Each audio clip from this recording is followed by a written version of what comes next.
خدا کی تعریف ہو کہ کوئی بھلا اور اس کی شفقت ابدی ہے۔ مسیح یسوع میں گروپ میں موجود سارے بہن بھائیوں، بیٹوں بیٹیوں، خدا کے لوگوں کو میری طرف سے سلام۔ پیارے عزیزو، ہم مکاشفہ کی کتاب کا مطالعہ کر رہے ہیں اور اس میں ہم پہلے باب کو اسٹڈی کر چکے ہیں اور دوسرے باب اور تیسرے باب میں جہاں خطوط لکھوائے گئے ہیں، جو حصہ مکاشفہ کی کتاب کا بہت اہم حصہ ہے، کیونکہ یسوع ناصری نے یہ خطوط خود ڈکٹیٹ کروائے ہیں کلیسیاؤں کے لیے، جو کہ نہ صرف کہ اس دور کی حقیقی کلیسیائیں تھیں جن کو یہ خط لکھوائے گئے، جو کہ ایشیا کوچک یعنی موجودہ ترکی میں واقع تھی، یہ حقیقی کلیسیا، یہ ان کے لیے لکھوائے گئے خطوط تھے، لیکن ان کا اطلاق دنیا میں آنے والے ہر زمانے کی کلیسیاؤں پر ہوتا ہے۔ ان میں جو تعلیم دی گئی ہے، جو خرابیاں جن کی نشاندہی کی گئی ہے، اور پھر جو شاباش ملی ہے اور جو ریوارڈ ملے گا، جو اجر ملے گا ہر کلیسیا میں پرابلمز پر غالب آنے والے لوگوں کو، ان کا ذکر ان سارے خطوط میں ہے۔ تو نہ صرف یہ خطوط جو ہیں اس وقت کی حقیقی کلیسیاؤں کے لیے ان میں پیغام تھا، بلکہ آنے والے سارے زمانوں کی کلیسیاؤں کے لیے بھی ان میں پیغام تھا، اور نہ صرف کہ یہ اس کلیسیا کے لوگوں کے لیے ذاتی طور پر بھی اس میں پیغام تھا، بلکہ آج آپ کے اور میرے لیے بھی ان خطوط میں وہی پیغام ہے جو اس وقت کلیسیاؤں کو دیا گیا۔ اگر ہم ان خطوط کو ترتیب سے اسٹڈی کریں تو ہم ایک چیز واضح طور پر کہہ سکتے ہیں کہ یہ خطوط جو ہیں وہ عالمگیر کلیسیا جو یسوع نے قائم کی، جس کا آغاز پینتیکوس کے دن ہوا روح القدس کے نازل ہونے پر، اس وقت سے لے کے کلیسیا کے اٹھائے جانے تک کو بھی ظاہر کرتے ہیں۔ یعنی اس میں کلیسیا کی ساری ہسٹری جو ہے وہ لکھوائی گئی ہے، بتائی گئی ہے، اور کلیسیا کا سارا جو زمین پر وقت ہوگا وہ ان ساری خطوط میں تقریباً آپ کو کور ہوتا ہوا نظر آئے گا۔ دیکھیں، مکاشفہ کی کتاب کی تفسیر تو بہت سے لوگ کرتے ہیں، لیکن میں جس پوائنٹ آف ویو سے آپ کو یہ تفسیر بیان کر رہا ہوں اس میں 3 پہلو ہیں۔ ایک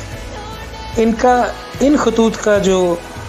ہسٹوریکل پہلو ہے اس کو ہم دیکھتے ہیں، اس موجودہ چرچ کی جو حالت تھی وہ دیکھتے ہیں، اور پھر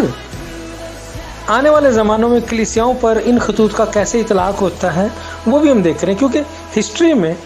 مسیحی جو کلیسیا ہے اس کی جو ہسٹری ہے اس میں خاص وقت پر خاص ایسے واقعات ہوئے ہیں جن کی وجہ سے ہم آسانی سے ان خطوط کو اس ہسٹری میں پیسٹ کر سکتے ہیں اور دیکھ سکتے ہیں کہ یسوع کس وقت کی کلیسیا کے لیے کیا پیغام ہے، یعنی کون سا خط جو ہے وہ کون سی کلیسیا کے لیے ہمیں بنتا ہے۔ یاد رکھیں کہ میں پھر یہ بات دہرا رہا ہوں کہ کلیسیا کی تاریخ میں ایسے اہم ترین واقعات ہوئے ہیں جن کی وجہ سے ہم ان خطوط کو ڈیوائیڈ کر سکتے ہیں اور پیسٹ کر سکتے ہیں متعلقہ کلیسیا کے اوپر، کہ یہ خط اس کلیسیا کے لیے سمجھ میں آتا ہے کہ لکھا گیا ہے۔ اگر ہم کلیسیا کی ہسٹری کو اسٹڈی کریں تو ہمیں پتہ چل جائے گا کہ سچ مچ میں ایسا ہی ہے یا غلط بات کی جا رہی ہے، تو یہ بہت ضروری ہوگا۔ اس سے پہلے جو 3 کلیسیاں ہم نے اسٹڈی کی، جن کا مطالعہ کیا، جو افسس کی کلیسیا اس کو ہم نے رسولوں کی کلیسیا سے تشبیہ دی کہ وہ رسولوں کی کلیسیا کے زمانے سے متعلق بات ہے اس میں۔ پھر دوسری بات جو خط تھا سمرنا کا، جس کو ہم کہہ سکتے ہیں کہ وہ ایذا رسانی کو برداشت کرنے والی، مصیبت کو اٹھانے والی سفرنگ کلیسیا، سفرنگ چرچ کے لیے وہ لیٹر لکھوایا گیا۔ اور پھر پرگمن کی کلیسیا جو تیسرا خط تھا، جس میں ہم نے یہ دیکھا تھا کہ روم کے شہنشاہ نے مسیحیت کو سرکاری مذہب بنا دیا، اور ایسی روایات، ایسی تعلیمات چرچ کے اندر آ گئیں جو دنیا کی تھی، جن کا کلیسیا کے اندر ہونا نہیں چاہیے تھا، موجود نہیں ہونا چاہیے تھا، کیونکہ ان کا ببلیکل تعلیم سے، کلیسیا کی تعلیم سے، انجیل کے پیغام سے ان چیزوں کا رشتہ نہیں تھا۔ اس لیے کلیسیا کے اندر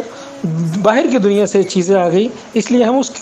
कलीसिया को, जो परगमन की कलीसिया है, कहते हैं कि दुनिया के साथ समझौता करने वाली कलीसिया के तौर पर नज़र आती है। तो आज जब हम चौथी कलीसिया को स्टडी करते हैं जो थुआतीरा की कलीसिया है, तो इसको टाइटल हम ये दे सकते हैं कि वो कलीसिया जिसने बुत परस्ती को रिवाज दिया कलीसिया के अंदर। मैं फिर रिपीट करता हूँ, इस खत का टाइटल हो सकता है कलीसिया के अंदर बुत परस्ती को रिवाज देने वाली कलीसिया। तो आइए प्यारे अजीज़ों, अब मैं कलाम खुदा में से मुकाशवा की किताब दूसरे बाब की 18 से 29 आयत तक की तिलावत करूँगा और फिर इस खत की तफसीर को देखेंगे और हम बात करेंगे। कलाम खुदा में 18वीं आयत में ये लिखा है, और थुआतीरा की कलीसिया के फरिश्ता को ये लिख कि खुदा का बेटा जिसकी आंखें आग के शोला की मानंद और पाँव खालिस पीतल की मानंद हैं, ये फरमाता है कि मैं तेरे कामों और मोहब्बत और ईमान और खिदमत और सब्र को तो जानता हूँ, और ये भी कि तेरे पिछले काम पहले कामों से ज़्यादा हैं। पर मुझे तुझसे ये शिकायत है कि तूने उस औरत ईजेबल को रहने दिया है जो अपने आप को नबिया कहती है और मेरे बंदों को हराम कारी करने और बुतों की कुर्बानियाँ खाने की तालीम देकर गुमराह करती है। मैंने उसको तौबा करने की मोहलत दी, मगर वो अपनी हरामकारी से तौबा करना नहीं चाहती। देख, मैं उसको बिस्तर पर डालता हूँ और जो उसके साथ जना करते हैं अगर उसके से कामों से तौबा ना करें तो उनको बड़ी मुसीबत में फंसाता हूँ, और उसके फर्जंदों को जान से मारूंगा, और सब कलीसियाओं को मालूम होगा कि गुर्दों और दिलों का जांचने वाला मैं हूँ, और मैं तुम में और हर एक को उसके कामों के मुआफिक बदला दूंगा।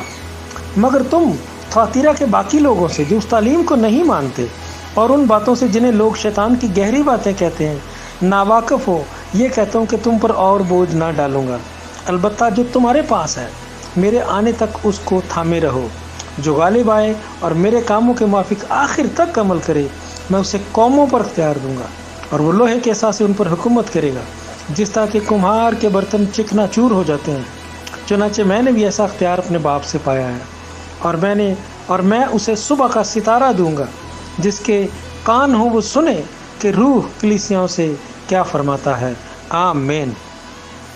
हालेलुया। प्यारे अज़ीज़ों, थुआतीरा का जिक्र मुकाशवा की किताब से पहले एमाल की किताब के 16वें बाब में आ चुका है। अगर आप 16वें बाब की 14वीं आयत को पढ़ें तो वहाँ पर लिखा है कि थुआतीरा शहर की एक खुदा परस्त औरत लुदिया नाम किरम्स बेचने वाली भी सुनती थी। उसका दिल खुदावंद ने खोला ताकि पौलुस की बातों पर तवज्जो करे। आमीन। देखें, ये जो थुआतीरा के इलाके की लुदिया थी, ये पौलुस की बातों को सुनकर ये सुमसी पर ईमान लाई थी, और इसका जो पेशा था ये किरमजी रंग के कपड़े फरोख्त करती थी। अब ये जो किरमजी रंग है, इसकी वजह से थुआतीरा शहर मशहूर था, क्योंकि यहाँ पर जो समुंदर का इलाका था वहाँ पर एक ख़ास मछली थी जिसके पेट में से एक ख़ास किस्म का लिक्विड निकाल कर उससे किरमजी रंग बनाया जाता था और फिर उसको डाई करने के काम में लाते थे।